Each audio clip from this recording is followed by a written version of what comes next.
Sometimes one form submission needs to generate more than one document.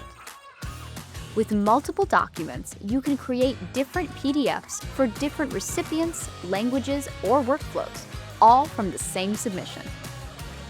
I'm Kayla with Jotform, and in this video, I'll show you how to create multiple documents from a single form and send them automatically to the right recipients. Let's get started.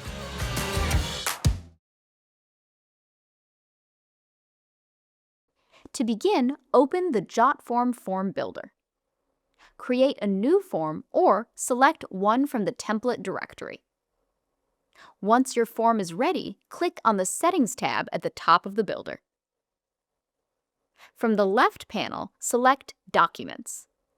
Click Add a new document to create a new PDF document for your form.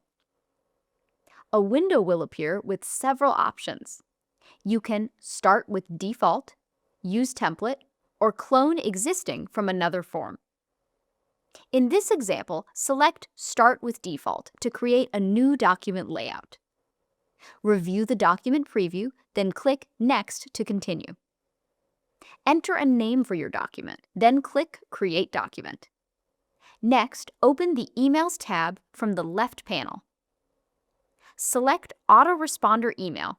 Open the Advanced tab and enable Attach PDF. Then, choose the document you just created. If you need to modify the document, you can select Edit to open the PDF editor again. Once everything is configured, click Save Email to apply the changes. And that's how you create multiple documents from a single submission in Jotform. Generate tailored PDFs for different recipients and automate document delivery from the same form response. Thanks for watching, and we'll see you in the next video.